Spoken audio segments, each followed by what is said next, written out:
ठिकाणी माणसात न वागणे, जर आपण एवढं जरी शिकलो तरी या पृथ्वी तलावाचं भलं होईल, या ब्रह्मांडामध्ये सगळीकडे आनंद बसेल.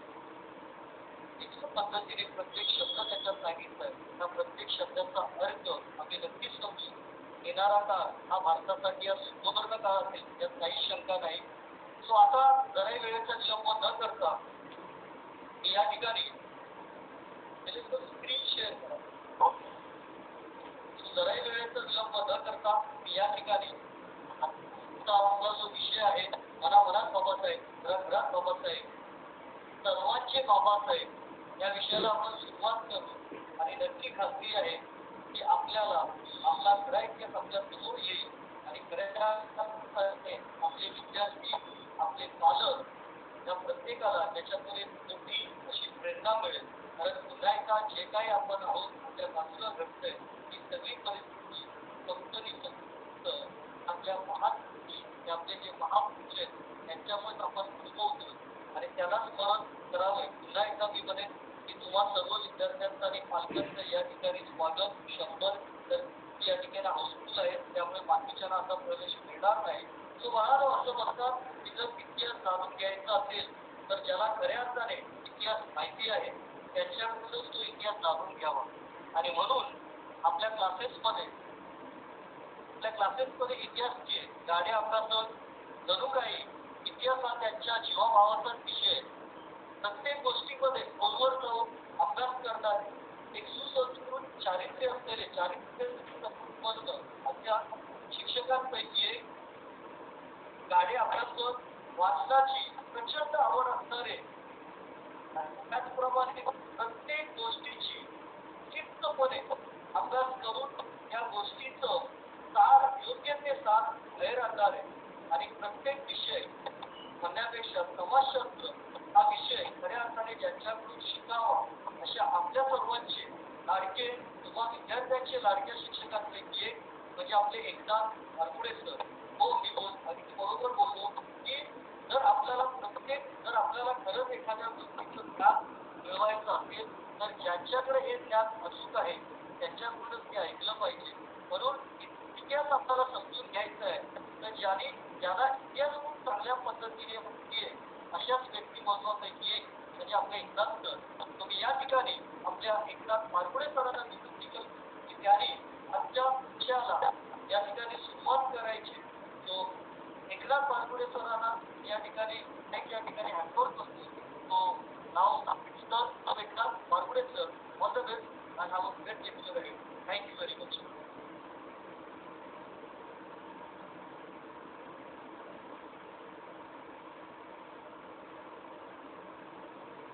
Great afternoon, everyone. Great afternoon, sir. Good afternoon, sir. कसे आहात सगळे?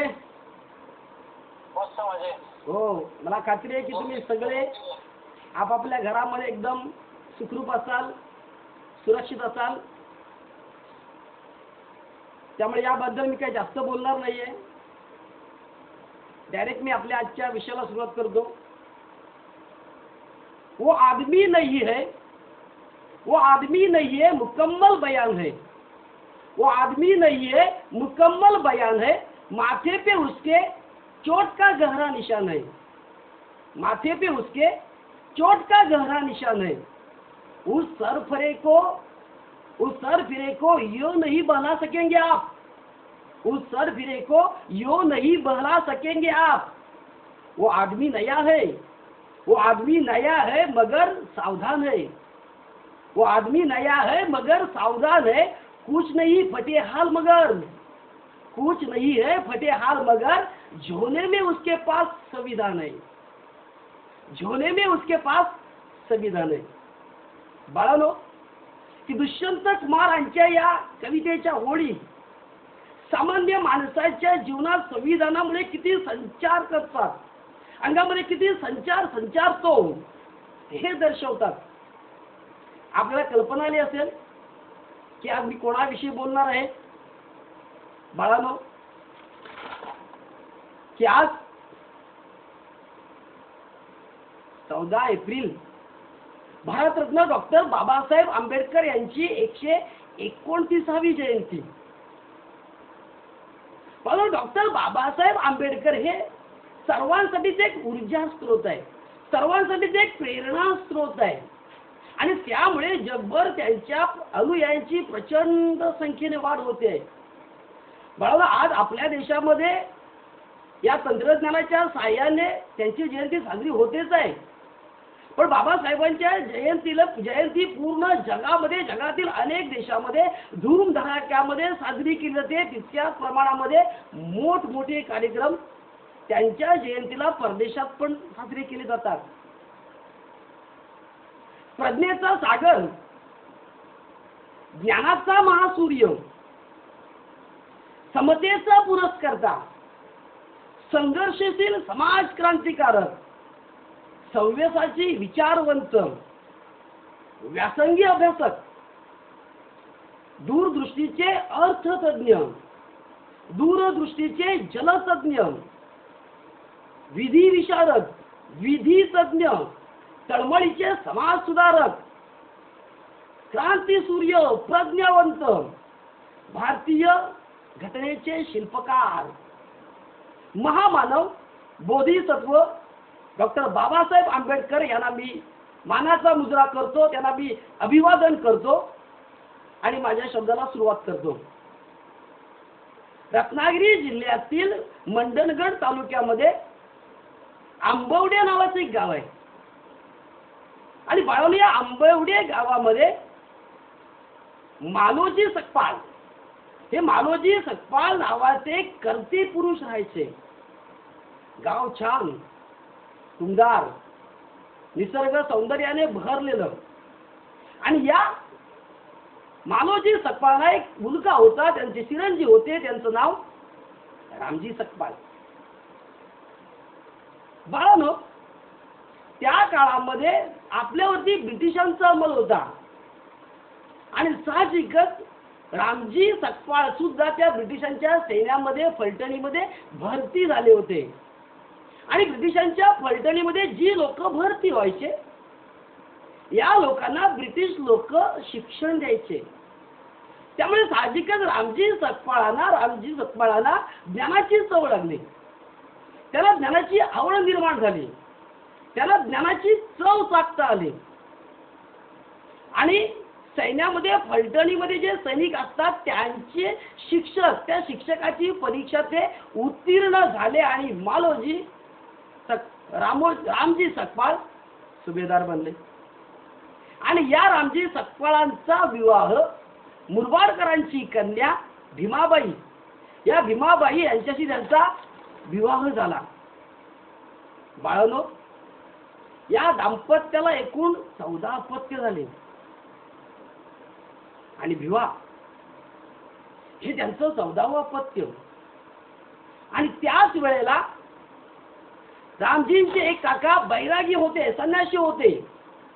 आणि हे बैरागी काका एक दिवस अचानकपणे त्यांच्या घरी येऊन सरकतात आणि रामजींना उद्देशून बोलतात, रामजी, आज माझ्या मुखातून दैववाणी बोलत आहे.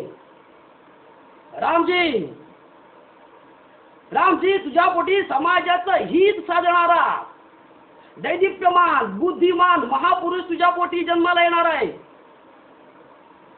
त्याच्या कर्तृत्वाने 10 दिशा दुमदुमतील, तो दिगंत कीर्ती मिळेल, समाजाच्या तळागाळ तो ढळून काढेल, समाजातील तेजोहीन, सत्वहीन समाजाला तो तेजोमय बनवेल, आत्मतेज निर्माण करेल. अशा समाजाला आत्मतेज निर्माण करणारा, त्या समाजाला आत्मतेज देणारा क्रांती सूर्य भीमरावजी तुझ्या पोटी जन्माला येणार आहे. आणि खरोखर ही भविष्यवाणी खरी ठरली. 14 एप्रिल 1891 महू मध्य प्रदेश, या महू मध्य प्रदेश मध्ये भीमराव जन्माला आले.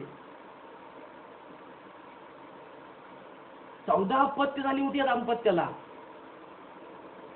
त्यातली बरेचशी अपत्य काळाने हिरावून घेतले.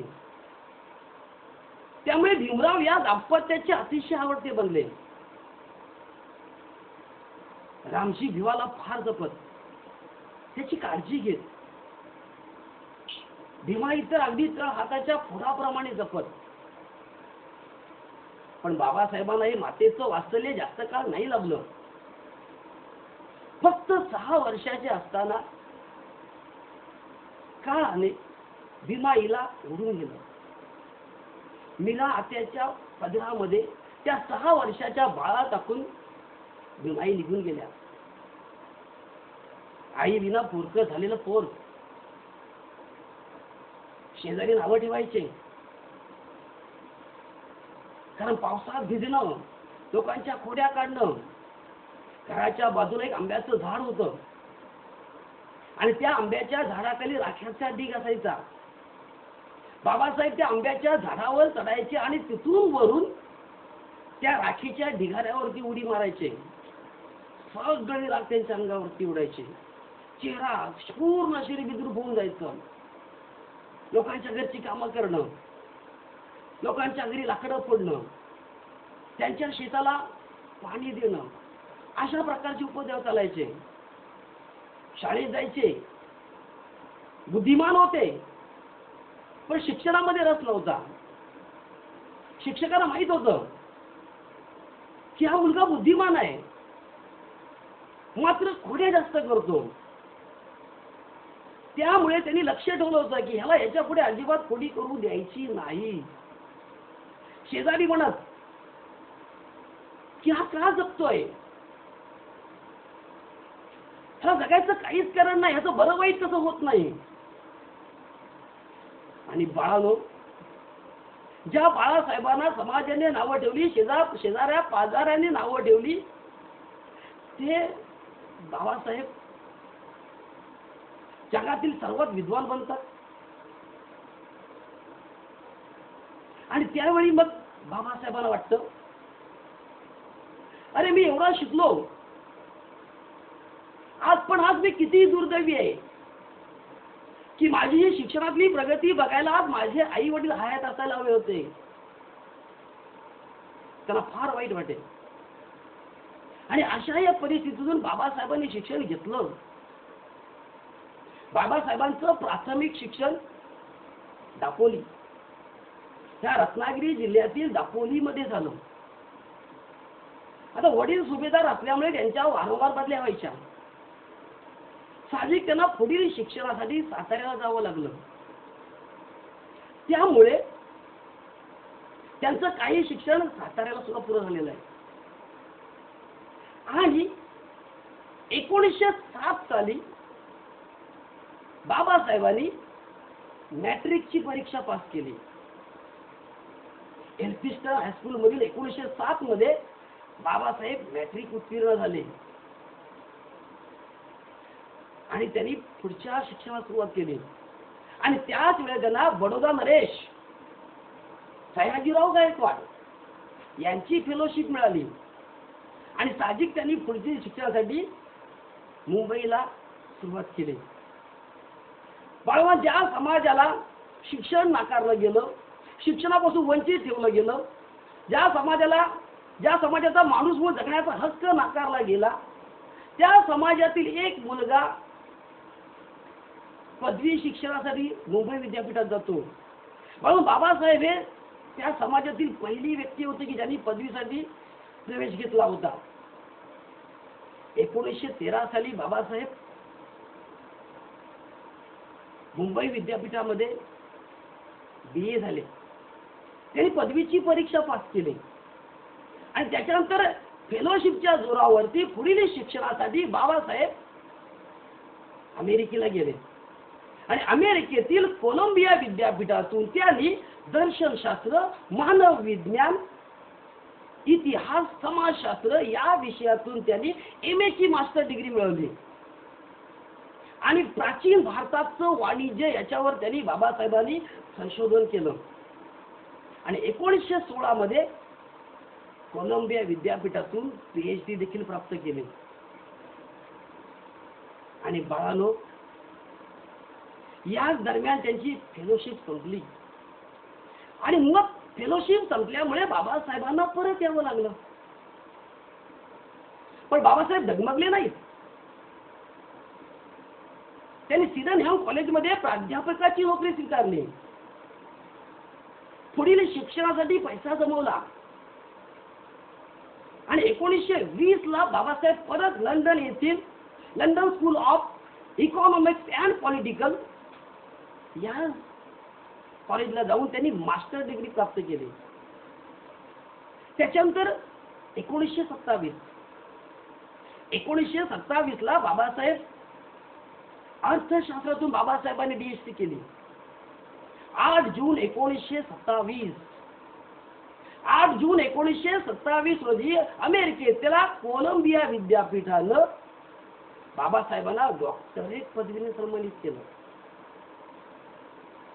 म्हणून या काळात त्यांच्याकडे पैसा नव्हता. इंग्लंडमध्ये शिकत असताना त्यांच्याकडे अपुरा पैसा होता, पुरेसा पैसा नव्हता आणि साहजिकच त्यांना दिलेला अभ्यासक्रम ठराविक वेळेतच पूर्ण करायचा होता.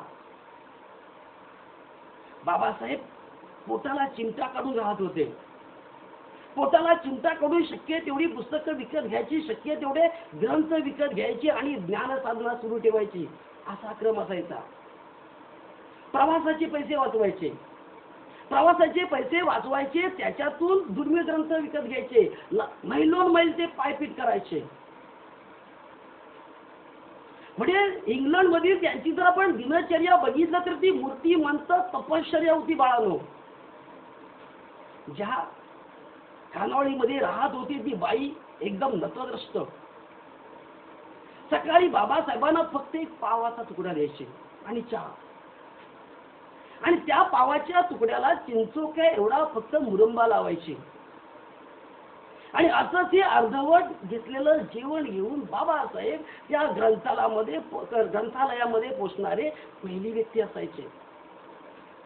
दुपारपर्यंत ज्ञान यज्ञ चालायचा आणि दुपारच्या जेवणाच्या वेळेत हळूच पावातील त्या खिशातील पावाचे 2 तुकडे काढून हळूच खायचे.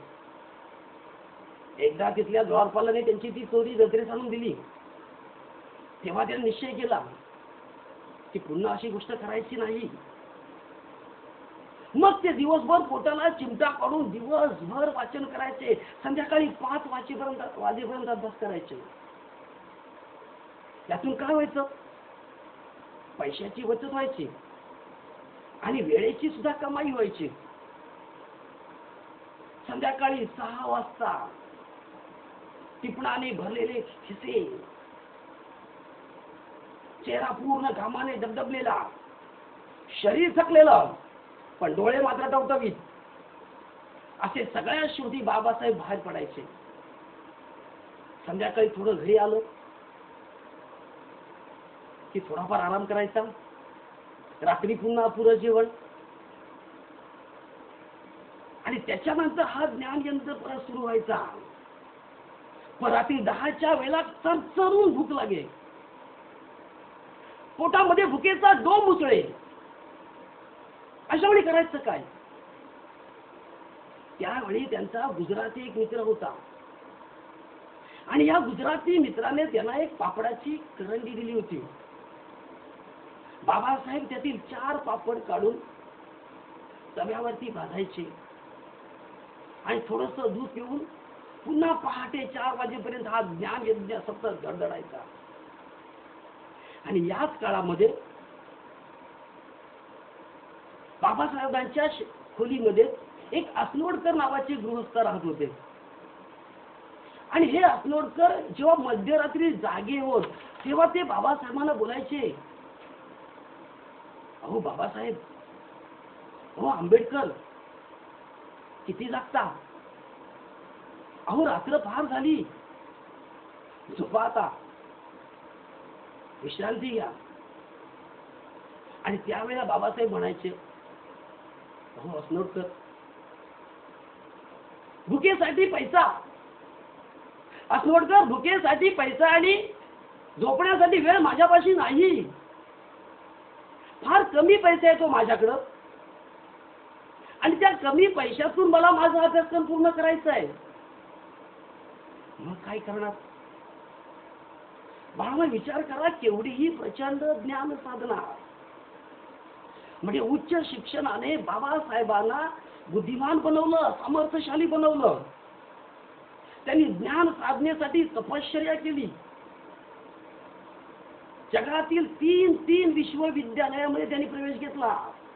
त्या विश्वविद्यालयांच्या पदव्या प्राप्त केल्या आणि अविश्रांत परिश्रम करण्याचा उत्साह, अपरिमित हाल अपेक्षा सहन करण्याची ताकद, क्षमता आणि प्रचंड उच्च विचार, या जोरावरती बाबासाहेब आज सर्वश्रेष्ठ बनले.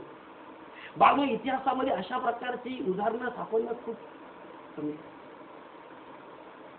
हा प्रवास सोपा नव्हता. या सगळ्या प्रवासामध्ये त्यांना जर साथ कोण देत होतं तर त्यांची अर्धांगिनी. बाबासाहेब फक्त 17 वर्षाचे आणि त्याच वेळी त्यांची अर्धांगिनी रमाई, त्यांचं वय 9. त्या रमाई त्यांच्या पाठीशी उभ्या होत्या. 1913 ते 1916 बाबासाहेबांच्या घरामध्ये प्रचंड मृत्यूने थैमान घातलेलं आहे. एका पाठोपाठ एक जिव्हाळ्याची माणसं मरत होती, जात होती. अरे एक घाव बुजत नाही तो दुसरा घाव होत होता. अश्रूची एक झड संपत नाही तोपर्यंत दुसरी झड ताबडतोब सुरू होत होती. प्रचंड दुःख. आणि अशा वेळी रमाईंना बाबासाहेबांचं पत्र यायचं. म्हणायचे, रमा, जी दुःख आपल्याला प्रकाशात नेतात, रमा, जी दुःख आपल्याला प्रकाशात नेतात त्या दुःखांचे आपण आभार मानायचे असतात.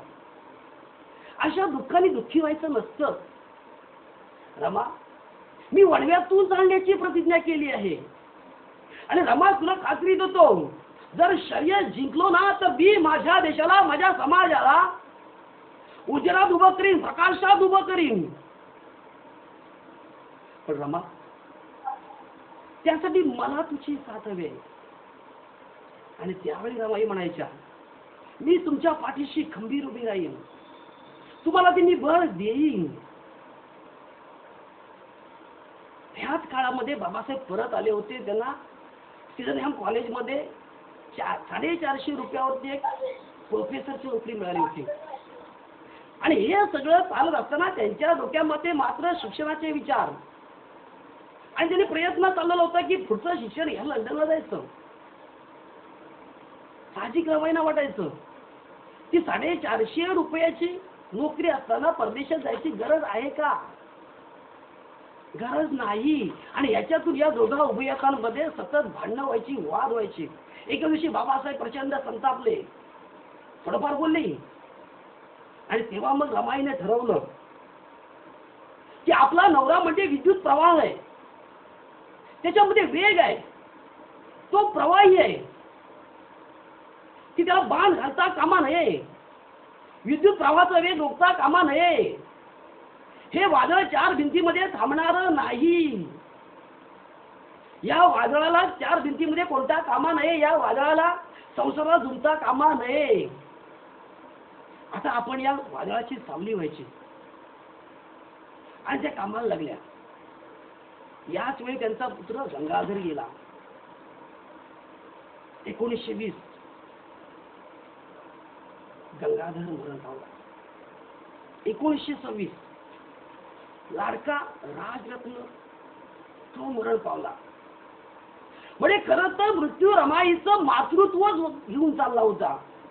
त्याने तर सपाटाच लावला होता. मातृत्वाचा बुरुज झासून पडत होता. आणि त्याच वेळी रमा पाठबळ देऊन उभी राहत होती. आपल्या परदेशी गेल्या नवऱ्याला बळ देत होती, त्याला सहाय्य करत होती. मरण रमाला हवालदिल करत होतं नव्हे, इथं रमाच मरणाला हवालदिल करत होती. प्रसंगी गोऱ्यात आपल्या शेण वेचलं, मजुरी केली. पोळी बावडीतून दादरला जायच्या, माहीमपर्यंत जायच्या सरपणासाठी. की आपला नवरा बॅरिस्टर आहे आणि एका बॅरिस्टराची पत्नी, एवढ्या मोठ्या माणसाची पत्नी लाकडं आणते डोक्यावरून आपल्या नवऱ्याला कोणी उणं बोलू नये, आपल्या नवऱ्याला कोणी नाव ठेवू नये. मग रमाई काळोख पडल्यानंतर माहीमपर्यंत चालत जायच्या, कधी काही तर पहाटेपर्यंत जायच्या. शेजारच्या बायका चिरवायच्या की नवरा मोठा शिकलेला पण अंगावर दागिने नाही, आमचे नवरे किती छान, आमच्या अंगावरती प्रचंड दागिने. पण त्याला काय माहित की रमाईचा अर्थ काय. तिचा दागिना तर प्रत्यक्ष घडत होता, खूप मोठा दागिना, अभूतपूर्व दागिना. ते अशा वेळी मग बाबासाहेब सांगायचे, रमा, सुख माणसाला मोठं करत नाही, माणसाला दुःख मोठं करतात. रमा, एक वेळ अशी येईल की जगातील सगळ्यात मोठा दागिना मी तुझ्याकडे देईन. असा दागिना देईन की जगातल्या कुठल्याही स्त्रीकडे अशा प्रकारचा दागिना नसेल. कदाचित याच लोकांचा गळ्यातील दागिना तू बनशील. आणि ते खरं झालं. आज कोट्यावधी लोकांचे गळ्यातील ताईत रमाई बनलेले. आणि त्याच्यानंतर 1927 मध्ये बाबासाहेब परत आले. कारण बाबासाहेबांनी कळलं होतं आता की आपण ज्ञान प्राप्त केलेलं आहे, पण आपण प्राप्त केलेल्या ज्ञानाचा उपयोग आपल्याला समाजासाठी करायचा आहे. माझा समाज पिचलेला आहे, माझा समाज गांजलेला आहे, मला माझ्या देशाला उभारी द्यायची. आणि मग त्यांचं लक्ष समाजकारणाकडे गेलं. मार्च 1927 ठिकाण चौदारतळी, महाड. प्रचंड संख्येने समुदाय, प्रचंड संख्येने जमलेला समुदाय, आंधलेला, गांजलेला, पिसलेला, जातीपातीच्या जोखडाखाली पिळून निघालेला समाज प्रचंड संख्येने जमा झाला होता. आणि ज्या समाजाने आजवर कधीच मान वर केली नाही, ज्या समाजाची मान वर करायची कधी हिंमतच झाली नाही, की जातीपातीच्या फक्त भिंती रचून ज्याला फक्त विरोध केला गेला, ज्याला फक्त अडवलं गेलं, ज्याचा जगण्याचा हक्क नाकारला गेला होता. आणि आज तो समाज क्रांती करत होता. कुठून आलं हे बळ, कुठून आला हा आत्मसन्मान, कुठून आली ही प्रेरणा. आणि त्याचं कारण होतं डॉक्टर बाबासाहेब आंबेडकर.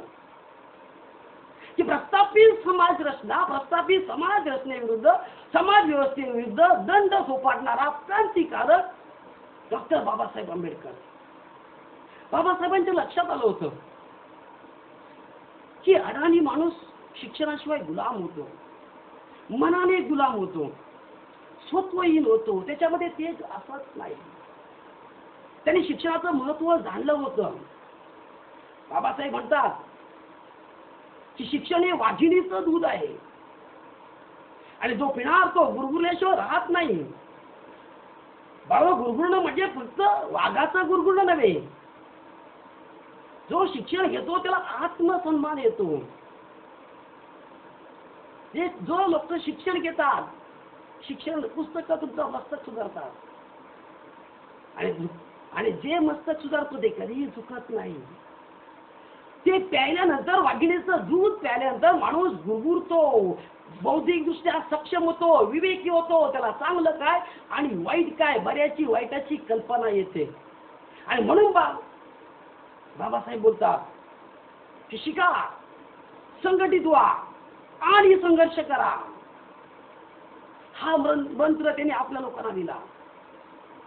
की ज्यांना माणूस म्हणून जगण्याचा हक्क नव्हता, माणूस म्हणून जगता येत नव्हतं, अशा लोकांच्या हृदयामध्ये क्रांतीची ठिणगी पेटवण्याचं काम, क्रांती करण्याचं काम, समाजकार्य बाबासाहेबांनी केलं. बाळांनो, एक सत्याग्रह नव्हता, ती एक क्रांती होती. प्रेमानंद गजवी यांची एक नाटक आहे, घोटभर पाणी. अरे, ज्या पाण्यावरती, ज्या तळ्यावरती, ज्या ओढ्यावरती कुत्री, मांजरं, प्राणी, पशु, पक्षी पाणी पितात, आणि त्याच तळ्यामध्ये, त्याच पाण्यामध्ये जर एखादा माणूस पाणी प्या तर त्याला पशुपेक्षाही मारतात. हीच का माणुसकी? म्हणजे प्राण्याने पाणी प्यायला चालतं, माणसाने चालू नये. म्हणजे ती क्रांती काय होती की पिण्याचं ते घोटभर पाणी, या पिण्याच्या घोटभर पाण्यासाठी केलेली क्रांती होती बाळांनो. की बाबासाहेब आपल्याला एक क्रांतिकारक, आपल्या देशातला एक क्रांतिकारक. कारण ज्या वेळेला बाबासाहेब 10वी उत्तीर्ण झाले होते आणि त्यावेळेला त्यांचे गुरुजी कळुसकर गुरुजी त्यांनी त्यांना एक पुस्तक दिलं होतं भागवत गौतम बुद्धांचं, आणि ते वाचल्यानंतर त्यांच्यावरती प्रभाव पडला होता. त्यांना जाणवलं की गौतम बुद्ध हा जगातला पहिला क्रांतिकारक आहे. भाऊ, हे सगळं बाबासाहेबांच्या अंगी बळ आलं कुठून? हे तेज आलं कुठून? कारण ज्या जातीमध्ये बाबासाहेब जन्माला आले त्या जातीला किंवा तसं इतर जातीला शिक्षणाची दारं बंद होती, कायमस्वरूपीच बंद होती. की लहानपणी एका विहिरीवरती पाणी प्याल्यानंतर त्यांना जबर शिक्षा केली. आपल्याला माहिती आहे की शाळेमध्ये सुद्धा त्यांना वर्गाच्या बाहेर बसवलं गेलं होतं. पण ज्या समाजाला शिक्षणाची संधी नाकारली होती, मात्र बाबासाहेबांनी शिक्षणाचं महत्व जाणलं होतं. मी मगाशी सांगितलंय ते मुंबईत मॅट्रिक झाले, मुंबई विद्यापीठामध्ये BA झाले. बाबासाहेब कोलंबिया विद्यापीठामध्ये पुन्हा गेले, तिकडे डिग्री घेतली. आणि त्याच वेळेला त्याने 1920 मध्ये इंग्लंडमधील एका कॉलेजमध्ये त्यांनी मास्टर डिग्री मिळवण्याचा प्रयत्न केला. डॉक्टर ऑफ सायन्स ही पदवी मिळवत ते इंग्लंडला गेले आणि त्या ठिकाणी त्याने एक प्रबंध घेतला आणि त्या प्रबंधाचं नाव रुपयाचा प्रश्न, प्रॉब्लेम ऑफ रुपी. बाळांनो, की बाबासाहेबांनी हाच विषय काय घेतला की त्यांनी प्रॉब्लेम ऑफ रुपी, रुपयाचा प्रश्न हाच विषय काय घेतला? ह्याच्या मागे सुद्धा एक ऐतिहासिक कारण आहे. कारण हा प्रश्न निवडला की हा प्रश्न निवडल्यामुळे ब्रिटिशांच्या चलनविषयक धोरण, कारण त्या काळात आपल्यावरती इंग्रजांचं राज्य, या ब्रिटिशांच्या चलनविषयक धोरणामुळे सर्व भारतीय लोकांची कशी पिळवणूक होत चालली आहे हे दाखवायचं होतं त्यांना. हे त्यांनी त्या ग्रंथातून सिद्ध केलं. आणि जोपर्यंत भारतीय रुपया स्थिर होत नाही, त्याची किंमत स्थिर होत नाही, तोपर्यंत गरिबी थांबणार नाही, गरिबांची पिळवणूक थांबणार नाही, महागाई थांबणार नाही.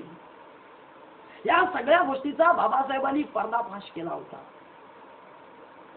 की ब्रिटिश साम्राज्यातली चलन पद्धती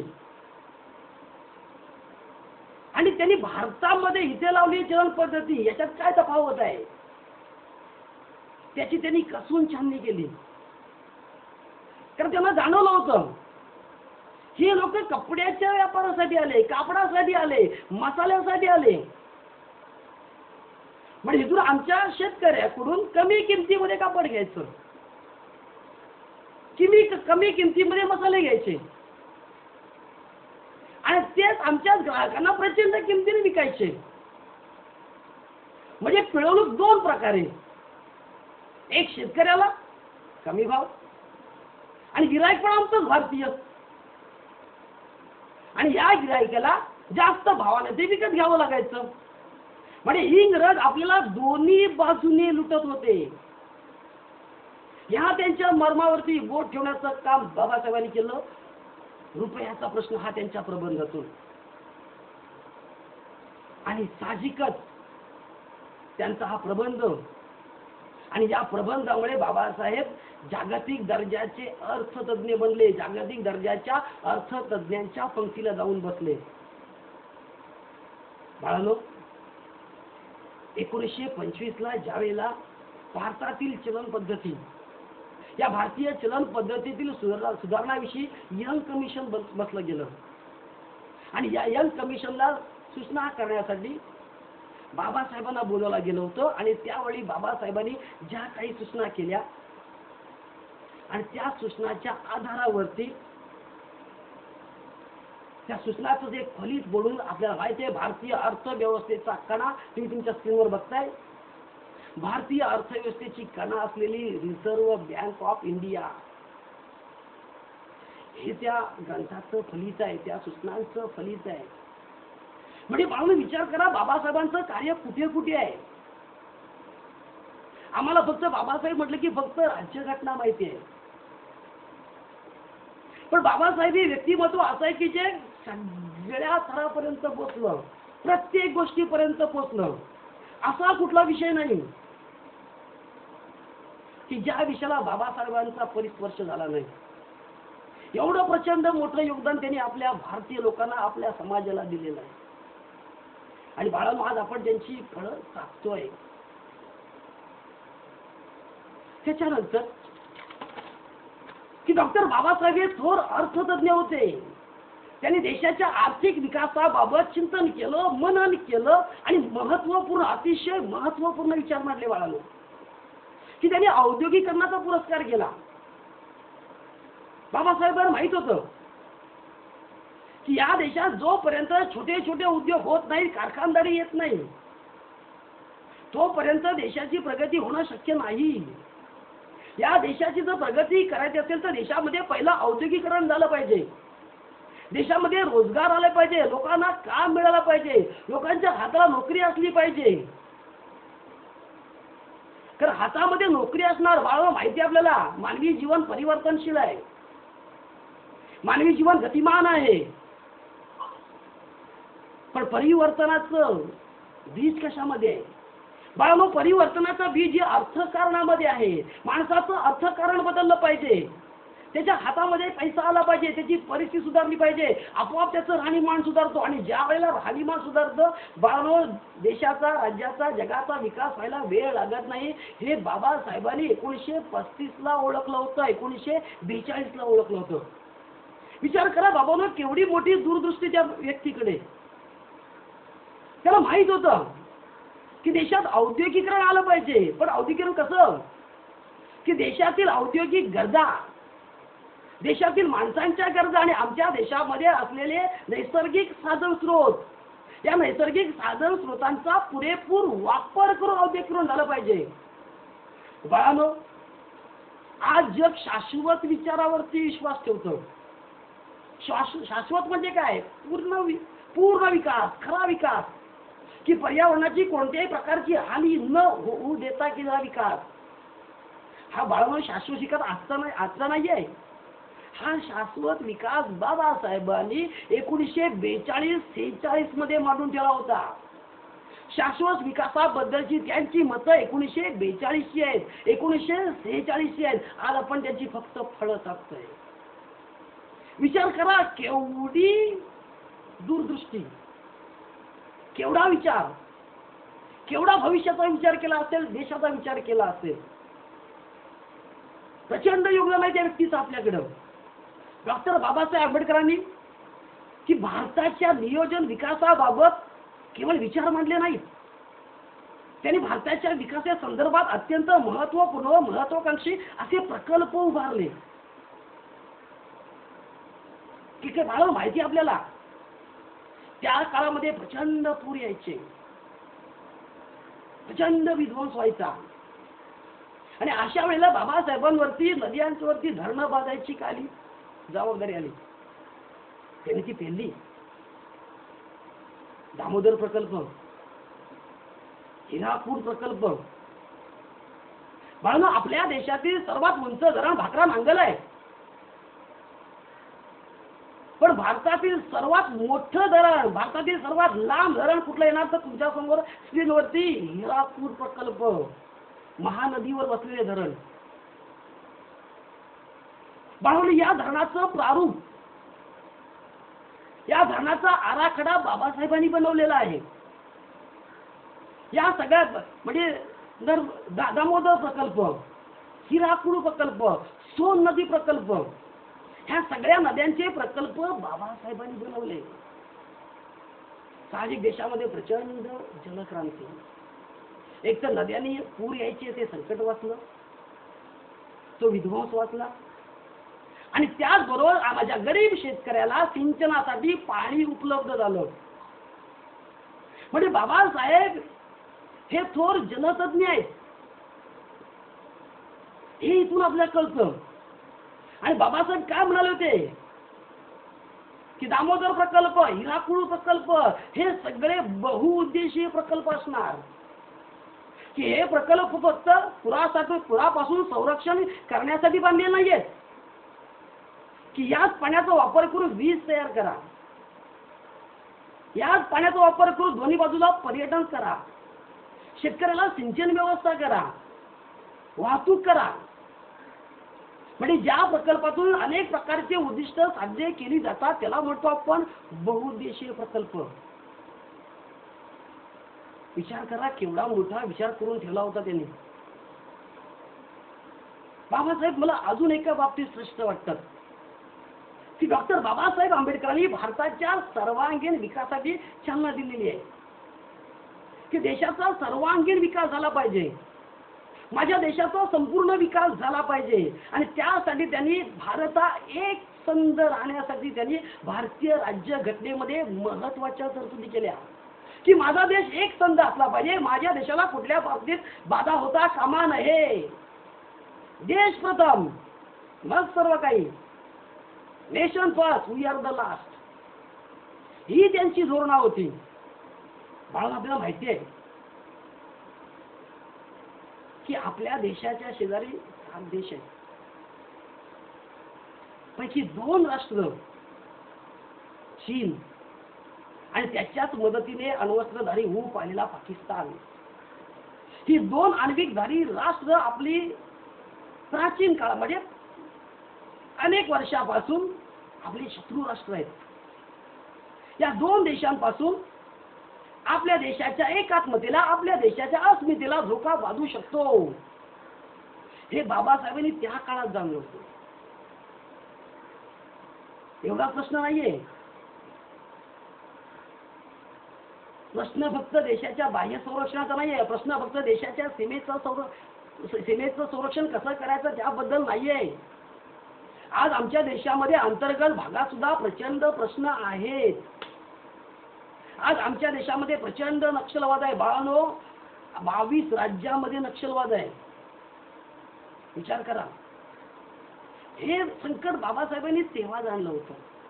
नक्षलवाद आहे, दहशतवाद आहे, प्रांतीय प्रश्न आहेत, भाषेचे प्रश्न आहेत, काश्मीरचा प्रश्न आहे, ईशान्येकडची जी 7 सिस्टम, ही जी 7 राज्य मणिपूर, नागालँड, मिझोराम, त्रिपुरा, ह्या राष्ट्रांना भारतामध्ये राहायचं नाहीये. ही राज्य स्वतंत्र होऊ पाहत आहेत. म्हणजे एक तर आपल्या देशाचे 3 तुकडे पडले, पाकिस्तान वेगळा झाला, बांगलादेश तो सुद्धा आपलाच आहे तो वेगळा झाला. म्हणजे एका देशाचे 3 तुकडे पडले आणि बाळा अजून आपल्या देशाचे किती तुकडे पाडून घेणार.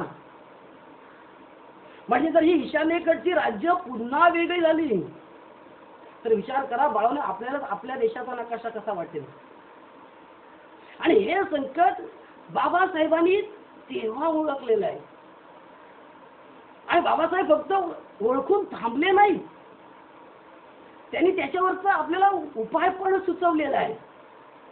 अनेक प्रश्न आहेत आपल्या देशामध्ये. आज महाराष्ट्र कर्नाटक सीमा प्रश्न आहे, या 2 राज्यांचा सीमा प्रश्न अनेक वर्ष तसाच पडलेला आहे. तमिळनाडू आणि कर्नाटक या 2 राज्यांचा पाण्याचा प्रश्न आहे. म्हणजे आमच्या देशामध्ये 2 राज्य एकमेकाशी भांडतात. मग जेव्हा ही 2 राज्य एकमेकाशी भांडतात तेव्हा सुद्धा देशाच्या एकात्मतेला धोका पोहोचतो. आणि हा धोका बाबासाहेबांनी ओळखला होता. तर बाहेरच्या राष्ट्रापासून देशाच्या सार्वभौमत्वाला धोका पोहोचतो. विचार करा, सार्वभौमत्व की त्या देशाच्या सार्वभौमत्वाला धोका. आणि अंतर्गत बाबतीत ती सुरक्षा. आणि यासाठी बाबासाहेबांनी ज्यावेळी राज्य घटना लिहिली त्या राज्य घटनेमध्ये बाबासाहेबांनी उत्तर देऊन ठेवलंय. घटनेतील कलम क्रमांक 352, घटनेतील कलम क्रमांक 356 आणि 360. ही 3 कलम आहेत ती की या सगळ्या प्रश्नावरचा उपाय. बाळू काय आहे 352 काय आहे की 352 कलम म्हणजे काय की ज्यावेळी म्हणजे तिन्ही कलम आणीबाणी विषयी आहेत. आपल्याला माहिती आहे करोना प्रचंड पसरलेला आहे. कदाचित नरेंद्र मोदी येत्या काही काळामध्ये याचा उपयोग करू शकतात आणि जर तो उपयोग केला तर बाबांनो ही देणगी कोणाची आहे मला सांगायची गरज नाही. म्हणजे आणीबाणी कधी असते ज्यावेळी देशाच्या एकतेला धोका पोचतो, देशाच्या सार्वभौमत्वाला धोका पोचतो, देशात देश संकट येतो, देशामध्ये आर्थिक स्थिती बिघडते, महागाई वाढते, राज्य करणं सोपं जात नाही. अशा वेळेला आणीबाणी लागतात आणि साहजिकच 352 कलम की ज्या वेळेला देशाच्या सार्वभौमत्वाला धोका पोचतो त्यावेळेला 352 कलमाचा वापर करून राष्ट्रपती देशामध्ये आणीबाणी लागू करू शकतात. आणि अशा वेळी साहजिकच देशाचा सगळा कारभार हा राष्ट्रपतींच्या ताब्यात जातो. सगळ्या राज्यांचे अधिकार हिरावून घेतले जातात. मगाशी सर बोलले की अमेरिकेचं संविधान आणि आपल्या संविधानात खूप मोठा फरक आहे की बाळांनो आपलं संविधान लवचिक आहे, काळानुसार आपण त्यात बदल करू शकतो. अमेरिकेत तसं नाहीये. अमेरिकेमध्ये त्यांचं पूर्ण देशाचं संविधान आहे पण अमेरिकेमध्ये जी 50 राज्य आहेत या अमेरिकेच्या 50 राज्यांचं त्यांचं पण स्वतःचं संविधान आहे. म्हणजे त्या राज्यांना विचारल्याशिवाय तिथल्या राष्ट्राध्यक्षांना काही करताच येत नाही. आणि अशी जर परिस्थिती असेल तर देशाचं संरक्षण होणार कसं? देशात शांतता निर्माण होऊ शकत नाही. याउलट आपल्याकडे परिस्थिती आहे, आपण एक संघ आहोत आणि आपल्याला हे एक संघ ठेवण्याचं काम बाबासाहेबांनी केलेलं आहे. त्याच्यानंतर बाळांनो 307 की ज्यावेळेला देशामध्ये आर्थिक संकट येतं. आर्थिक संकट म्हणजे काय? कारखाने बंद पडतात, चलन फुगवटा होतो म्हणजे पैशाची किंमत कमी आणि वस्तूची किंमत जास्त म्हणजे महागाई जास्त. अशा वेळी आर्थिक आणीबाणी असते. किती परिस्थिती निवारण्यासाठी राष्ट्रपती पुन्हा आर्थिक आणीबाणी लागू करू शकतात की जोपर्यंत देशामध्ये परिस्थिती व्यवस्थित होत नाही, सर्वसामान्य होत नाही. आणि त्याच्यानंतर 356 कलम राष्ट्रीय एकता आणि अखंडतेसाठी आहे की ज्यावेळेस एखाद्या राज्यामध्ये अराजक माजेल, एखादं राज्य कारभार पूर्ण चांगल्या प्रकारे करू शकत नाही आणि त्या विशिष्ट राज्यामुळे देशाच्या अखंडतेला जर धोका निर्माण होत असेल तर त्यावेळी 356 कलमाचा वापर करून राष्ट्रपती त्या देशात त्या राज्याचा कारभार आपल्या ताब्यामध्ये घेऊ शकतात. म्हणजे विचार करा, बाबासाहेबांनी फक्त बाह्य धोका की शत्रूचा धोका याचा फक्त विचार नाही केला, परशत्रूचा विचार नाही केला की अंतर्गत कोणकोणत्या गोष्टीमध्ये देशाला धोका निर्माण होऊ शकतो याचाही सुद्धा विचार बाबासाहेबांनी 1942-46 ला केला. आणि तो त्यांनी घटनेमध्ये ज्यावेळी त्यांच्यावरती घटनेची जबाबदारी आहे तेव्हा त्यांनी त्यात तो नमूद केला. बाबासाहेबांचं कार्य एवढ्यावर थांबत नाही की बाबासाहेबांनी शेतकऱ्यांसाठी सुद्धा प्रचंड कार्य केलेलं आहे की बाबासाहेब हे प्रत्येक समाजाचे नेते आहे, प्रत्येक समाजासाठी कार्य केलं की गरीब शेतकऱ्यांना न्याय मिळाला पाहिजे. माझा गरीब शेतकरी, या गरीब शेतकऱ्याला न्याय मिळवून देण्यासाठी 1928 पासूनच बाबासाहेबांनी शेतकऱ्याचे प्रश्न हाती घेतले की कोकणातील शेतकरी, आपले बरेचसे पालक, आपले बरेचसे विद्यार्थी कोकणातील आहेत, त्यांना माहिती आहे कोकणामध्ये खोती नावाचा प्रकार असतो आणि या खोतांच्या दास्यातून तिथल्या शेतकऱ्याची मुक्तता करण्यासाठी फार मोठी चळवळ बाबासाहेबांनी उभी केली कोकणामध्ये. आणि साहजिकच त्यांनी काय केलं बघा, शेतकऱ्यांचे प्रश्न मांडले, विधिमंडळामध्ये मांडले. जवळजवळ 10 जानेवारी 1938 मध्ये 25,000 शेतकऱ्यांचा मोर्चा बाबासाहेबांच्या नेतृत्वाखाली विधिमंडळावरती सरकला होता आणि या मोर्चाचं नेतृत्व बाबासाहेब करत होते. शेतकऱ्यांच्या प्रश्नाला वाचा फोडली गेली आणि विशेष म्हणजे बाळानो, एक गोष्ट लक्षात ठेवा, हे शेतकरी कोण होते? कुणबी होते, मराठे होते, हो, आणि मुस्लिमही होते. म्हणजे सर्व जाती धर्माच्या शेतकऱ्यांसाठी केलेलं, ती त्या शेतकऱ्यांसाठी उभी केलेली एक चळवळ होती. बाबासाहेबांनी ओळखलं होतं की माझ्या देशातल्या शेतकऱ्याची परिस्थिती जर सुधारायची असेल बाळानो, तर रशियाच्या धर्तीवरती सामूहिक शेती हा प्रकार झाला पाहिजे. आपल्याला माहिती आहे, रशियामध्ये लेनिन, रशियाचे माजी राष्ट्राध्यक्ष लेनिन, की त्यांनी की दुसऱ्या महायुद्धामध्ये, पहिल्या महायुद्धामध्ये रशियाचं प्रचंड नुकसान झालेलं आहे. अख्ख्या जगाने रशियाला वाळीत टाकलंय 10 वर्षासाठी, आणि आंतरराष्ट्रीय राजकारणामध्ये 10 वर्ष वाळीत टाकलेला रशिया प्रचंड प्रगती करतो, की रशियाला टक्कर देणारा महासत्ता सुद्धा बनवू शकतो. त्याचं कारण सामूहिक शेती, की पूर्ण देशाची शेती, शेतीवरती सगळ्यांचा हक्क, म्हणजे जे काही उत्पन्न असणार ते समान वाटा, संपत्तीचं राष्ट्रीयकरण, संपूर्ण संपत्ती देशाच्या मालकीची, पर्यायाने समाजाच्या मालकीची. ह्याचा फायदा कोणाला होणार बाळांनो?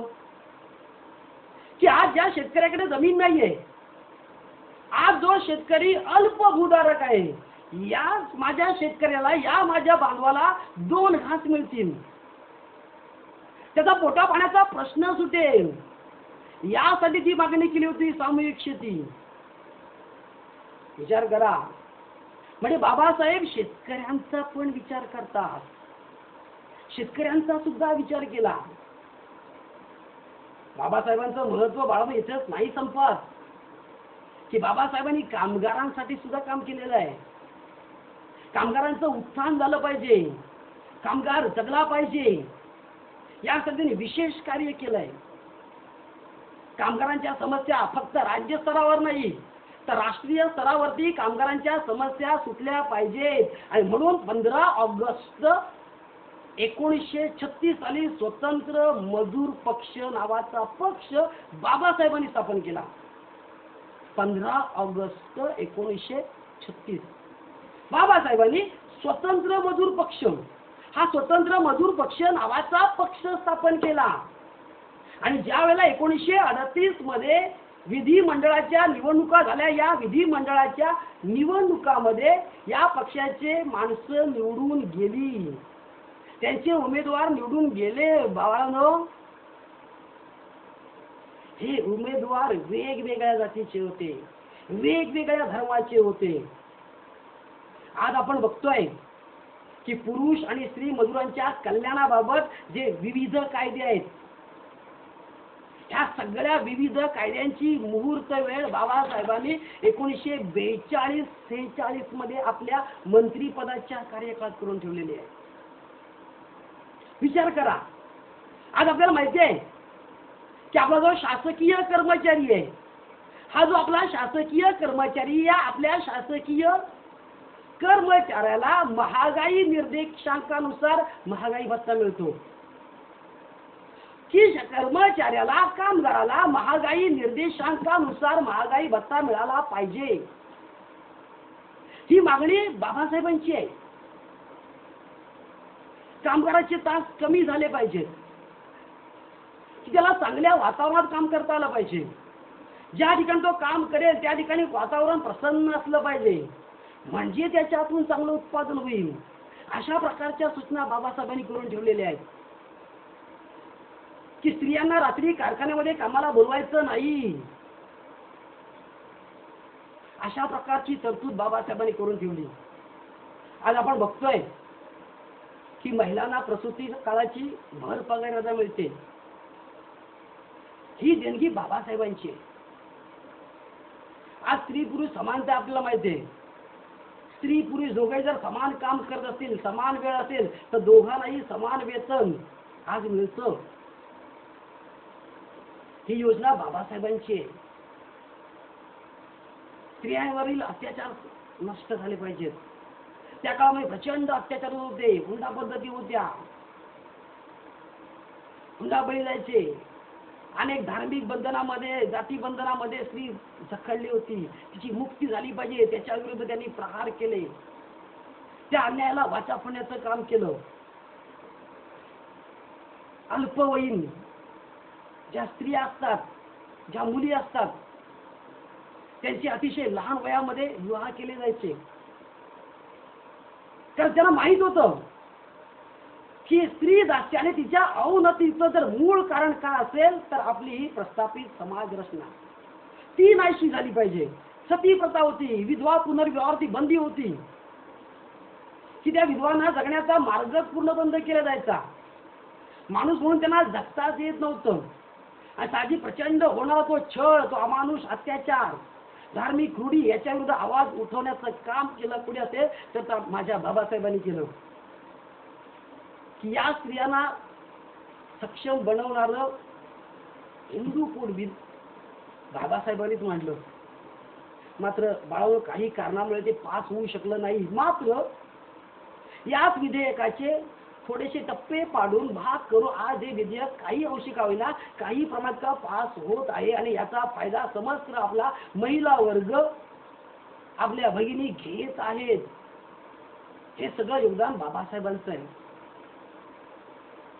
आणि बाबासाहेबांनी आपल्याला काय दिलं बाळांनो, की जोपर्यंत हा चंद्र आहे, जोपर्यंत हा सूर्य आहे, तोपर्यंत आपण त्यांच्या ऋणातून बाळांनो कधी मुक्त होऊ शकत नाही. बाळांनो, आपल्याला बाबासाहेबांनी काय दिली, मी माझ्या भाषणाची सुरुवातच केली होती की बाबासाहेबांनी आपल्याला जर काय दिलं तर बाबासाहेबांनी आपल्याला दिलं संविधान. इंग्रज गेले, पण इंग्रज जायच्या अगोदरच ज्या वेळेला सायमन कमिशन भारतात आलं होतं, या सायमन कमिशनच्या वेळेला मानवेंद्रनाथ रॉय यांनी मागणी केली होती की आम्हाला आमची घटना पाहिजे, आम्हाला आमची लिखित स्वरूपाची घटना असण्याचा हक्क मान्य करा. सुरुवातीच्या काळात तो नाकारला गेला. मग नंतर मात्र इंग्रजांच्या लक्षात आलं आणि मग ते भारताला प्रस्थापित राज्यघटना, भारताची राज्यघटना देण्यासाठी अनुकूल बनले. पण आपण स्वतंत्र झालोय 47, मात्र घटनेचं काम सुरू झालं 1946 ला. आणि 1947 मध्ये या घटना समितीवरती बाबासाहेबांची निवड झाली. आणि इथेच त्यांना वाव मिळाला की आपल्या डोक्यामध्ये जे काही आपल्याला समाजासाठी जे काही करायचं आहे, आपल्याला आपल्या देशांसाठी काय करायचं, आपल्याला आपल्या शेतकऱ्यासाठी काय करायचं, आपल्याला आपल्या कामगारासाठी काय करायचंय, आणि आज ती देण्याची वेळ आली होती की बाबा 1947 ला बाबासाहेब घटना समितीवरती गेले. त्यांच्या कामाचा प्रचंड आवाका, त्यांची मेहनत, त्यांची प्रचंड तल्लख बुद्धिमत्ता, काम करण्याची ती उर्मी, धडाडी, त्यांचं कौशल्य, हे सगळं बघितल्यानंतर काँग्रेस नेत्यांना कळून चुकलं होतं की या देशाला संविधान लिहिण्यासाठी बाबासाहेबांची गरज आहे. मात्र दुर्दैव असं की त्याच वेळेला देशाची फाळणी झाली आणि पूर्व पाकिस्तान म्हणजे आजचा जो बांगलादेश आपण म्हणतो तो वेगळा झाला. बाबासाहेब घटना समितीवरती बंगालमधून निवडून गेले होते आणि साहजिकच हा बंगाल पाकिस्तानमध्ये गेल्यानंतर बाबासाहेबांचं घटनेवरचं सदस्यत्व धोक्यात आलं, नष्ट झालं. आणि त्यावेळेला घटना समितीचे अध्यक्ष डॉक्टर राजेंद्र प्रसाद, या डॉक्टर राजेंद्र प्रसादांनी मुंबईचे तेव्हाचे मुख्यमंत्री बाळासाहेब, या बाळासाहेबांना पत्र लिहिलं की कोणत्याही परिस्थितीमध्ये मुंबई विधिमंडळातून बाबासाहेबांना घटना समितीवरती पाठवा. 2 महिन्याच्या आत घटना समितीवरती बाबासाहेबांची नितांत आवश्यकता आहे. आणि साहजिक घटना समितीवर जाण्याचा मार्ग बाबासाहेबांचा परत मोकळा झाला. आपल्याला माहिती आहे की बाबासाहेबांनी भारतीय राज्यघटना लिहून देशाच्या सर्वांगीण विकासासाठी विशेष महत्त्वपूर्ण योगदान दिलं, हे आपण नाही विसरू शकत. देशाची अखंडता, देशाची एकता टिकवायची असेल, देशाची अस्मिता टिकवायची असेल, तर या सगळ्या संदर्भात राज्यघटनेचं योगदान बाळांनो प्रचंड मोठं आहे. घटनेमध्ये मूलभूत हक्क आहेत की आपल्याला माहिती आहे की तुमचा कोणी हक्क हिरावून घेऊ शकत नाही, आपण त्याला म्हणतो मूलभूत हक्क. बाळांनो, आज आपण जी काय प्रगती करतोय, बाळांनो आज आपण जो काय विकास करतो, या मूलभूत हक्कांच्या आधारावरती आपल्या मूलभूत हक्क दिले. आज 70 वर्ष झाली स्वातंत्र्य होऊन, देशाचा राज्यकारभार व्यवस्थित चालू आहे, देशामध्ये स्थैर्य आहे. याचं कारण की बाबासाहेबांनी घटनेमध्ये मार्गदर्शक तत्व दिलेली आहेत आणि या मार्गदर्शक तत्वांच्या आधारे देशाचा कारभार सुरू आहे. बाळांनो, आपल्याला माहिती आहे की भारतीय राज्यघटना ही जगातील सर्वात मोठी लिखित घटना आहे. जगातील कुठल्याही देशाचं संविधान आपल्या देशाचं मोठं नाही. आपलं संविधान लवचिक आहे, काळाप्रमाणे त्यात बदल करता येऊ शकता. त्यात मूलभूत तत्व दिली, त्यांच्यामुळे तुम्हाला अधिकार दिले, तुम्हाला मार्गदर्शक तत्व दिली. आणि साहजिकच की मानवी मूल्यांची जोपासना कशा प्रकारे केली पाहिजे, मानवी मूल्यांची जोपासना करणारी आमची घटना आहे. आणि म्हणून जगातील सर्वश्रेष्ठ घटना जर कोणती असेल तर बाळांनो आपल्या देशाची राज्यघटना आहे, की जगातील अनेक देशांनी मान्य केलं आहे. जगातले अनेक देश मान्य करतात की भारताची राज्यघटना ही सर्वश्रेष्ठ आणि अद्वितीय आहे. हे कोणामुळे बाळांनो? समोर चित्र बघताय की बाबासाहेब घटना समितीचे अध्यक्ष राजेंद्र प्रसाद यांच्याकडे ती घटनेची प्रत सुपूर्द करत आहेत. तुम्ही चित्र बघताय बाळांनो की बाळांनो, या घटनेमुळेच आपल्या देशामध्ये कायद्याचं राज्य आहे. आणि माहिती आहे, कायद्यापुढे सगळे समान, म्हणजे कोणी मोठा नाही, कोणी लहान नाही, सर्व समान. एक व्यक्ती एक मत, की माझ्या देशामध्ये एका व्यक्तीला फक्त एकच मत असेल, म्हणजे माझ्या देशापेक्षा कोणी मोठा नाही, देश मोठा, बाकी सगळे. आणि सर्व देश गोष्टीच्या बाबतीत माझा देश मोठा असणार, बाकी कोणी नसणार. विचार करा, जर राज्यघटना नसती तर आज काय असतं सभोवती? बाळांनो, आज प्रचंड आजूबाजूला फक्त आणि फक्त अराजक असतं, गोंधळ असता, बाकी काही नसतं. बळी तो कान पिळी, ही परिस्थिती असते. ज्याच्याकडे पैसा, ज्याच्याकडे सामर्थ्य, त्याचंच राज्य असतं. बाळांनो, आपल्याला जगता आलं नसतं, गरिबांना जगता आलं नसतं, आपल्याला विकास करता आला नसता, बाळांनो आपल्याला प्रगती करता आली नसती. आज एक सर्वसामान्य माणूस म्हणून आपण जे जगत आहोत, हे त्या राज्यघटनेचे आपल्यावरती असलेले उपकार आहेत. आणि हे सगळं का बनलं?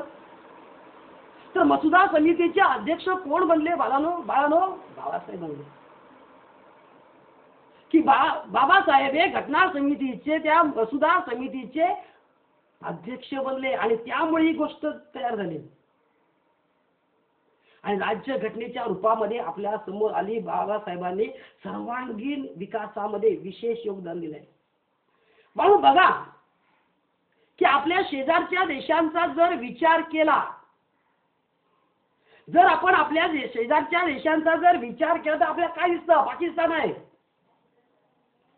आपल्या बाजूला बांगलादेश आहे, नेपाळ आहे, म्यानमार आहे. ही राष्ट्र लोकशाही आहेत, पण इथं बाळांनो लोकशाही फक्त नावापुरती आहे. इथं लोकशाही खऱ्या अर्थाने प्रस्थापित नाही झाली. तिथल्या लोकांना लोकशाहीची जी फळं असतात, ही फळं नाही जगता आली. कारण बाळांनो, आज या देशामध्ये प्रचंड राजकीय स्थैर्य आहे. आज हे देश स्थिर नाही. म्हणावं तसं या देशामध्ये मानव विकास नाही, प्रगती नाही.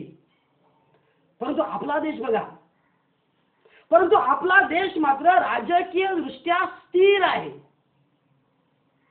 आज जगातील सर्वात जास्त लोकसंख्या असलेला लोकशाही राष्ट्र कुठला असेल तर तो माझा भारत देश आहे. अशा प्रकारची एक यशस्वी लोकशाही असलेला देश कोणता असेल तर तो माझा भारत देश आहे. अशा प्रकारची संपूर्ण जगामध्ये एक प्रतिमा कोणाची निर्माण झाली असेल तर ती आपल्या देशाची झाली आहे. याचं कारण भारताची राज्यघटना. बाळांनो विचार करा की बाबासाहेब किती श्रेष्ठ होते. म्हणजे असा कुठला विषय नाही, असा कुठला प्रांत नाही, अशी कुठली गोष्ट नाही की त्या प्रांतामध्ये त्या गोष्टीमध्ये त्यांनी आपलं योगदान दिलं नाही, त्यांच्या हाताचा परिस्पर्श झाला नाही. म्हणजे विचार करा बाळांनो, आपल्याला माहिती आहे ते माणूस म्हणून श्रेष्ठ आहेत. आपल्या माहिती आहे जगातील जर आज विद्वान व्यक्ती कोण की भारतात स्वातंत्र्यानंतर भारतातील जर सर्वात विद्वान व्यक्ती कोण तर आपसुक आपल्याला माहिती आहे नाव जातं, आपल्या तोंडावरती नाव येतं, आपल्या जिभेवर नाव येतं, डॉक्टर बाबासाहेब आंबेडकर. आपल्याला माहिती आहे कोलंबिया विद्यापीठाने त्यांच्या अजूनपर्यंत जेवढे विद्यार्थी झाले त्या सर्व विद्यार्थ्यांमध्ये सर्वात हुशार विद्यार्थी कोण असं सर्वेक्षण करायचं ठरवलं. त्यांनी सुरुवातीला 100 घेतले, यादी कमी केली, 50 वर आले, यादी कमी केली. आता ठरवलं की फक्त 10 लोक ठरवूया की शेवटचे सगळ्यात प्रमुख 10 हुशार व्यक्ती कोण. आणि मग त्यांनी ठरवलं की जाऊ दे 10 नको, आता एकच बघूया की अजूनपर्यंत कोलंबिया विश्वविद्यालयातून शिकून गेलेला सर्वात बुद्धिमान व्यक्ती कोण, विद्यार्थी कोण. बाळांनो सांगायची गरज आहे, ती व्यक्ती होती डॉक्टर बाबासाहेब आंबेडकर. म्हणजे आपल्याला माहिती आहे अनेक ठिकाणी सर्वे झाले, अनेक ठिकाणी सर्वेक्षण झाली, त्या प्रत्येक ठिकाणी आपल्याला माहिती आहे की त्याच्यानंतर 1953 मध्ये की बौद्ध धर्मामध्ये बोधिसत्व नावाची खूप मोठी पदवी, ही पदवी त्यांना नेपाळच्या परिषदेमध्ये देण्यात आली. म्हणजे आज अशी कुठली पदवी नाहीये, आज अशी कुठल्या प्रकारची बिरुदावली नाहीये की जी बाबासाहेबांच्याकडे नाहीये. आज कुठला विषय नाही, आज कुठलं क्षेत्र नाही की त्या क्षेत्राला बाबासाहेबांनी स्पर्श नाही केला, त्यांनी आपले मौलिक विचार नाही दिले, आपलं योगदान नाही दिलं. आणि बाबासाहेबांनी आपल्यावरती जे संविधान रूपी जे आपल्यावरती जे प्रचंड उपकार केलेले आहेत. पाहून आपल्या पायातील तुम्ही तुमच्या शरीराचे कातडीचे जोडे जरी बनवले आणि ते जरी समजा करता आपण त्यांच्या पायात दिले तरी आपण कळलं समजतं आपण त्यांचे उपकार फेडू शकत नाही, आपण त्यांच्या गुणातून मुक्त होऊ शकत नाही. आणि ह्या सगळ्या त्यांच्या योगदानाचा, ह्या त्यांच्या सगळ्या कार्याचा गौरव म्हणून 14 एप्रिल 1990 मध्ये बाबासाहेबांना भारत सरकारने मरणोत्तर भारतरत्न पुरस्कार दिला आणि गौरव केला. बाळांनो आज या एका चांगल्या दिवशी मंगलदिनी मला तुमच्यासमोर एका महामानवाची स्तुती करण्याचं भाग्य मिळालं. मी स्वतःला त्याबद्दल भाग्यवान मानतो. भावनो आज नक्कीच तुम्ही इथून काहीतरी मूल्य घेऊन गेला असाल, काहीतरी घेऊन जाल. बाबासाहेबांसारखं बनायचा प्रयत्न करा, किंवा त्यांचा अवश्य होण्याचा प्रयत्न केला. मगाशी तर सांगितलंय की त्यांनी 40,000पेक्षा जास्त पुस्तकं वाचली. पण जगाच्या पाठीवरती लोक घरं बांधतात, बंगले बांधतात, महाल बांधतात. पण या जगामध्ये फक्त एकच व्यक्ती होऊन गेली जिनं पुस्तकांसाठी घर बांधलं. दादरला कधीही जा आणि आपल्याला माहिती आहे आपण आपल्या क्लासची सहल देखील शैक्षणिक सहल घेऊन सुद्धा त्या ठिकाणी गेलो होतो. त्या ठिकाणी रमाईंच्या त्या पवित्र त्यांनी संसार केलेल्या सगळ्या पवित्र वस्तू ठेवलेल्या आहेत. जा बघा, तुम्हाला प्रेरणा मिळेल. तुम्हाला उर्मी मिळेल. कारण आपण ज्यावेळी अशा ठिकाणी जातो तर त्या ठिकाणी त्या व्यक्ती वावरलेल्या असतात आणि तशा प्रकारची ती वलय त्या ठिकाणी ती प्रेरित झाली असतात. ती जागा भारी झालेली असते. जर कधी चैत्यभूमीवर जा, बघा, तुम्हाला आपोआप कळेल की तुम्ही जेव्हा त्या गाभाऱ्याच्या इथं जाता, जिथं तिथे त्यांची ती मूर्ती अस्थि वगैरे ठेवलेल्या आहेत, आतमध्ये तिथं गेल्यानंतर आपल्याला कळतं की अंगामध्ये एक वेगळंच काहीतरी संचारतंय, फील घ्या, आपोआप कळेल. कारण एका बुद्धिमान विचारवंताच्या अस्थि तिथे ठेवलेले आहेत. विचार करत त्या अस्थीतून किती प्रकारच्या पॉझिटिव्ह लहरी बाहेर पडत असतील आणि त्यातल्या 1% जरी लहरी जर आपल्या शरीरामध्ये गेल्या तर खूप मोठे आपण कार्य करू शकतो. एवढं बोलून मी इथंच थांबतो. पुढील सगळी जबाबदारी मी आपल्या क्लासेसचे संचालक सन्माननीय प्रदीप सर यांच्याकडे सोपवतो.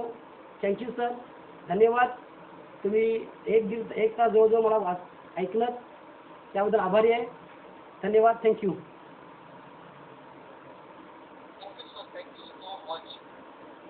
अतिशय छान नुसत्या शब्दामध्ये आपला जो विषय होता असता की सर्वांचे बाबासाहेब, हे मला या ठिकाणी ज्या पद्धतीने आपले बारगुडे सर नेहमीच त्यांच्या बोलण्यामध्ये, त्यांच्या वागण्यामध्ये, त्यांच्या विचारामध्ये एक प्रखर बुद्धिमत्ता आपल्याला जाणवत असते आणि खऱ्या अर्थाने आज जवळजवळ इतकं मोठं कार्य त्यांनी केलंय. साधारणपणे या ठिकाणी 100 विद्यार्थी आणि शेवटपर्यंत जवळजवळ 85च्या आसपास विद्यार्थी ऐकत होते. 85 गुणिले जरी आपण 4 केलं तर साधारणपणे आपण म्हणू शकतो की जवळजवळ 340 ते 350 लोकांच्या कुटुंबांमध्ये आज आपण खरे बाबासाहेब पोचवण्यामध्ये यशस्वी झालेलो आहोत. आणि सरांनी सांगितल्याप्रमाणे जर आपण खऱ्या अर्थाने या प्रत्येक गोष्टीचं अनुकरण केलं तर आपला जो हेतू होता, आपला जो उद्देश होता की आपले प्रत्येक महामानव, आपले प्रत्येक महापुरुष, आपले राष्ट्रपुरुष त्यांना आपण समजून घेतलं पाहिजे आणि समजून घेतल्यानंतर त्यांच्या कार्याची आपल्याला व्याप्ती येईल. असे आपण म्हणू शकतो की विश्वरत्न परमपूज्य डॉक्टर बाबासाहेब आंबेडकर यांच्या कार्याची जी साध्या, सरळ आणि सोप्या भाषेमध्ये बारगुडे सरांनी या ठिकाणी मांडणी केली आणि खरोखर प्रत्येक त्यांच्या लाईफचा पैलू आपल्या समोर आलाय आणि यावर नक्कीच आपण म्हणू शकतो की बाबासाहेब हे आपल्या अखंड या भारत देशाचे आहेत. आणि इतकं सगळं ऐकल्याच्या नंतर तर इमॅजिन करा, आज आपल्या आजूबाजूला जे सगळं दिसतंय, आपण जे पाहतोय ते रस्ते असतील, शिक्षण असेल, धरण असेल, विविध कायदे असतील, देशाची विविध शिक्षा असेल आणि आपला भारत देश जो इतका आपण म्हणू शकतो की जवळजवळ जगामध्ये दुसऱ्या क्रमांकाची लोकसंख्या असलेला इतका मोठा देश, इतका महान देश जर बनवण्याचं खरं कार्य जर कुणाला जातं तर ते म्हणजे परमपूज्य डॉक्टर बाबासाहेब आंबेडकरांना. त्यांचा हा संघर्ष प्रवास ऐकून खऱ्या अर्थाने आपण प्रत्येक या ठिकाणी